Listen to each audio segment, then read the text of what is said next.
নমস্কার বন্ধুরা, দেখুন আমি শুকনো লঙ্কা নিয়ে নিয়েছি। এটা আমার গাছেরই মরিচ, শুকিয়ে নিয়েছিলাম, রোদে শুকিয়ে নিয়েছি। আজ এই মরিচের বীজ থেকে আবার চারা তুলব, তাই মরিচটা কাঁচি দিয়ে একটু কেটে নিচ্ছি যাতে সুবিধা হয়, বীজগুলো ঠিক থাকে। সাবধানে কেটে নেব।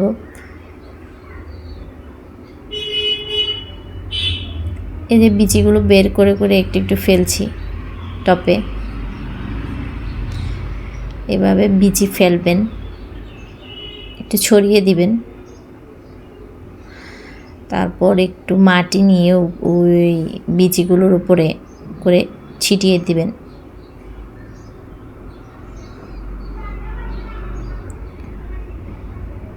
বীজগুলোর উপরে আস্তে আস্তে অল্প অল্প একটু একটু মাটি দিয়ে দিবেন।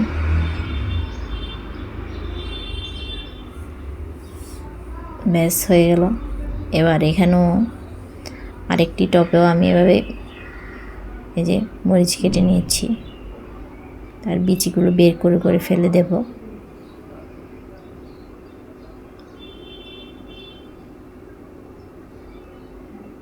আর কাটার সময় দেখবেন যাতে বীজ কাটা না যায়, খেয়াল করবেন। বীজ কাটা গেলে কিন্তু আর হবে না। বীজ ফেলবেন। এখানে আমি 2 রকমের মরিচ নিয়েছি, একটা ধানি লঙ্কা আর একটা কালো মরিচ আছে না কতগুলো, একটু মোটা টাইপের, ওই ধরনের মরিচগুলো।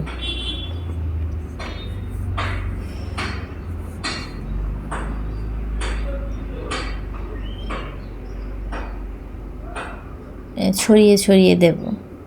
আর আমার বিচিগুলো ফেলার পরে কিন্তু অল্প অল্প জল দিতে হবে টপে, প্রতিদিনই অল্প অল্প জল দিতে হবে, যেহেতু গাছ আছেই এ টবগুলোতে, প্রতিদিন তো জল দেওয়া হয়, আলাদা করে জল দেওয়ার কোনো ব্যাপার নেই। এখানে টবগুলোতে অলরেডি গাছ আছে,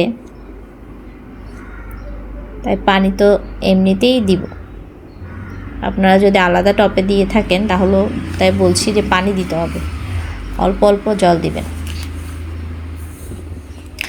এই যে বিচিগুলো দিয়ে দিয়েছি, এর উপর মাটি ছিটিয়ে দিবেন। আজ তাহলে এ পর্যন্তই। ভালো থাকবেন সকলে। আমি আমার পরবর্তী ভিডিওতে চারা গজিয়েছি কিনা তা দেখিয়ে দেব। বাই।